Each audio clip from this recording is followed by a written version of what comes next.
Je peux me concentrer totalement sur mon travail pour atteindre mes objectifs sans aucune distraction. Sur une échelle de 1 à 10, dans quelle mesure est-ce que vous êtes d'accord avec l'affirmation ? Si vous avez répondu 10 ou même 9, vous pouvez fermer cette vidéo. Mais si vous avez répondu 8 ou moins, alors cet épisode vous aidera à développer la discipline nécessaire pour réaliser vos rêves et transformer votre vie. Est-ce que vous avez déjà ressenti cette sensation de joie quand vous avez atteint un objectif et que vous vous êtes donné les moyens d'y parvenir ? Parce que c'est ça la discipline. La discipline, c'est se promettre d'accomplir quelque chose et de tenir sa promesse envers soi-même. La discipline, c'est une règle de conduite qu'on s'impose dans le présent pour produire un résultat futur. Maintenant, pourquoi est-ce que c'est si difficile d'être discipliné ? Eh bien, la discipline est difficile parce que ce résultat qu'on veut dans le futur, eh bien, il est décalé dans le temps. Alors, on ne ressent pas immédiatement la joie et le plaisir au moment où on se fait la promesse. Alors qu'à l'inverse, en fait, on ressent plutôt la douleur lorsqu'on se fait cette promesse. Alors cette douleur, ce n'est pas un coup de poing dans la figure, mais ça peut être une sensation désagréable de devoir se concentrer sur quelque chose qui n'apporte pas cette gratification immédiate, ou alors ça peut être une douleur physique, par exemple la douleur physique du froid et de l'inconfort qu'on va ressentir quand on doit sortir du lit à 6 heures du matin en plein hiver quand il fait moins 2 degrés par exemple. La première chose qu'on peut faire quand on veut devenir discipliné, c'est de se poser 2 questions. La première, c'est pourquoi est-ce que je veux que ça change ? Pourquoi est-ce que je veux que quelque chose dans ma vie ? Si tout va bien dans ma vie, je n'ai pas de raison de devenir discipliné. Alors, si je veux devenir discipliné, c'est pour quelle raison ? En quoi est-ce que c'est important ? Vous avez vu, c'est ça qui va générer cette envie de transformation. C'est ce que j'appelle le levier évolutif qui va créer cette motivation, cette énergie, cette envie d'apporter du changement à la vie qui commence par se demander pourquoi est-ce qu'il faut que ça change ? Voire même, comment est-ce que je me sens ? Qu'est-ce qu'il y a en moi qui me pousse au changement ? La deuxième question à se poser, c'est qu'est-ce que je veux ? Quel est mon objectif ? Qu'est-ce que je veux exactement ?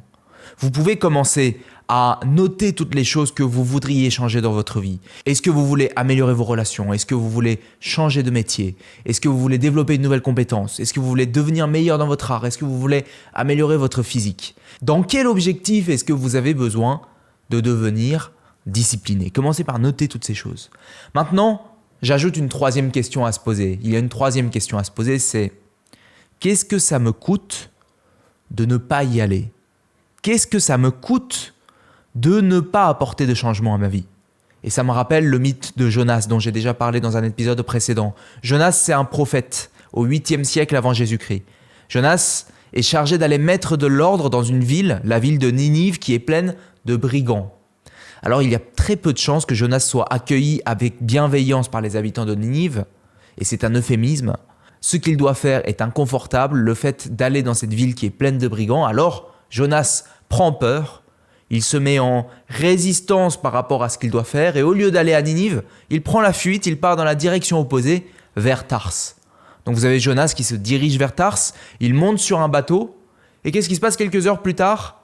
Le bateau est pris dans une énorme tempête, ce qui menace le bateau de couler. Alors si on veut éviter que le bateau coule, il faut alléger le bateau, et pour alléger le bateau, il faut que quelqu'un saute par-dessus bord. Jonas est pris de culpabilité parce qu'il se dit que si cette tempête s'abat sur l'équipage, c'est parce qu'il a fui sa mission. Il n'a pas été droit, il n'a pas fait ce qui est juste. Alors il considère que c'est à lui de mourir, il se jette dans la mer. Alors la tempête se calme aussitôt, mais Jonas, lui, ne meurt pas, il est englouti par un énorme poisson, une baleine peut-être, happé dans les profondeurs sous-marines. Alors l'idée c'est de comprendre qu'en évitant de faire ce qu'il fallait, finalement Jonas a sombré dans un monde souterrain. Il s'est retrouvé dans un territoire sombre, inconnu, et il est menacé par la possibilité de la mort. Tout est sombre et il ne sait pas quoi faire. Alors qu'est-ce qu'il fait ? Eh bien il lui reste une seule chose à faire. Il décide de faire ce qu'il était censé faire au départ. Il décide de faire ce qui est juste, ce qui est vrai, ce qui est beau. Il décide de remplir sa mission, il décide de se rendre à Ninive si une deuxième chance lui est donnée. Jonas attend pendant 3 jours et 3 nuits dans le ventre de la baleine et finalement il est recraché. C'est quoi la morale ? C'est quoi le sens de cette histoire ? Eh bien, cette histoire nous amène à nous demander finalement qu'est-ce que ça fait de se retrouver dans le ventre de la baleine ? À quoi ça ressemble le ventre de la baleine ? Ça ressemble à gaspiller sa vie, rater les opportunités que la vie pourrait nous offrir, la vie qu'on aurait pu avoir en étant discipliné. C'est là-dedans qu'on se retrouve si on fuit notre mission, si on fuit ce qui est vrai, ce qui est beau, ce qui est juste, si on ne se rend pas à Ninive faire ce qu'on a à faire. Donc le prix à payer de ne pas être discipliné, le prix à payer de ne pas faire ce qu'il faut, c'est de se retrouver dans le ventre de la baleine. Qu'est-ce que vous avez à perdre à ne pas y aller? Donc maintenant que vous avez cet objectif, maintenant que vous savez pourquoi il faut que ça change, et qu'est-ce qui se passe si ça ne change pas, eh bien vous pouvez choisir l'un de ces objectifs, identifier une action que vous pouvez faire aujourd'hui et choisissez quelque chose de très simple à faire parce qu'au début, développer son autodiscipline ressemble à apprivoiser un cheval sauvage. Je m'explique. Vous savez, au début, vous allez avoir un cheval qui va être sceptique, violent, il va résister. Et vous savez qu'un cheval sauvage est bien plus puissant, bien plus lourd qu'un cavalier. Alors vous, en tant que cavalier, vous aurez beau dire au cheval d'avancer, c'est-à-dire de faire le bon choix, la bonne action pour être discipliné. Vous aurez des difficultés à le faire bouger, à le faire coopérer avec vous. Donc, commencez petit, habituez progressivement le cheval à l'inconfort. Et petit à petit, il va se détendre, commencer à vous faire confiance, accepter de travailler pour vous. Le cheval qui au début était en résistance, une fois que vous lui avez prouvé qu'il peut vous faire confiance, il va se détendre et accepter de travailler pour vous. C'est ce qui se passe avec votre mental. Faites équipe avec votre mental en l'habituant progressivement à l'inconfort. Une autre façon de dire ça, c'est de dire que la discipline fonctionne comme un muscle et comme tout muscle, il doit être entraîné. Alors, il faut se lancer et faire ce petit pas, avancer un petit pas après l'autre. Mais dites-vous que parfois, un petit pas dans la bonne direction devient le plus grand pas de votre vie. Alors arrêtez de réfléchir, faites ce petit pas qui pourrait être le plus grand pas de votre vie. Maintenant, il est plus facile de faire du sport si on sait qu'on a 5 exercices de 5 séries à faire par exemple, ou si on sait combien de kilomètres il nous reste à courir. De nombreuses études montrent ça, que les gens par exemple qui essayent de perdre du poids, eh bien rien que le fait de se peser chaque jour et de voir ce chiffre, eh bien ça fait que par défaut, on finit par perdre du poids simplement parce qu'on devient plus conscient de ce qu'on essaie d'accomplir. De la même manière, si vous essayez d'améliorer votre sommeil, notez vos heures de sommeil, ayez un outil pour mesurer la qualité du sommeil parce que ça vous permet de suivre votre amélioration au fil du temps, ce qui est une source immense de motivation et en plus, ce qui est mesuré peut être suivi et ce qui est suivi peut être amélioré. Ça vous permet donc de faire des ajustements dans votre approche au cours du temps. Donc, quantifier et suivre ces progrès vous aide à être plus discipliné sans fournir plus d'efforts. Je ne sais pas vous, mais voir ces progrès dans un domaine qui nous tient à cœur, c'est extrêmement motivant. Sentir que vous vous améliorez et que vous progressez, c'est une source de motivation qui est très puissante.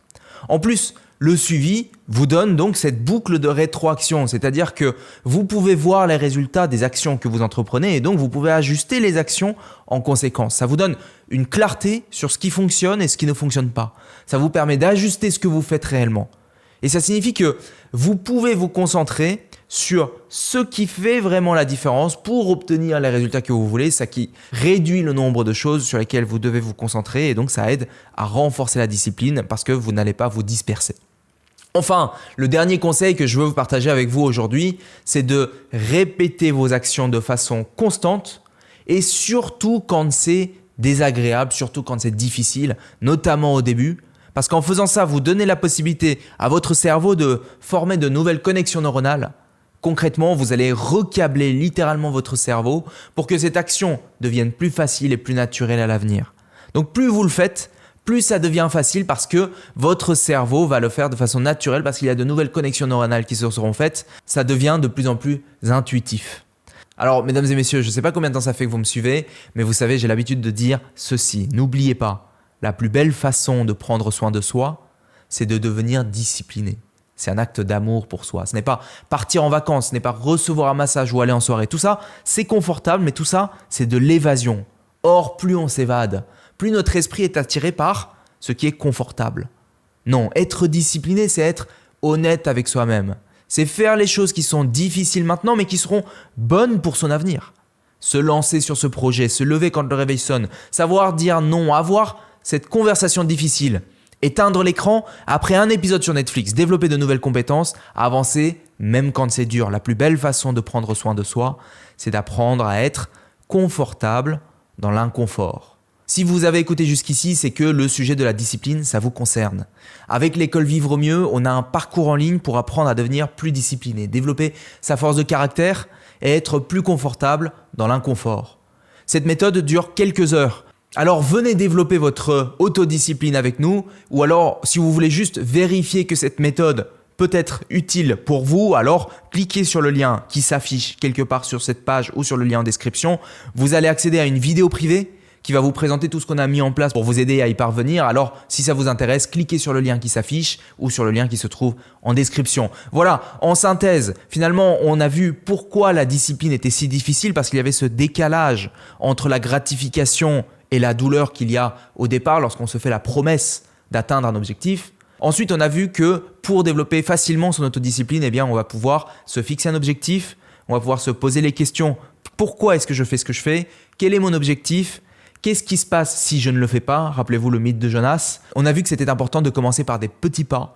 Je vous ai partagé l'importance de quantifier, de suivre vos progrès, de répéter les actions, même quand c'est désagréable. Voilà, c'est tout pour cette semaine. C'était Julien Kim, prenez bien soin de vous. Si vous voulez voir un autre épisode sur l'autodiscipline et la force de caractère, j'ai mis un épisode qui va s'afficher quelque part sur cette page. N'hésitez pas à cliquer dessus pour y accéder et prenez bien soin de vous. Ciao!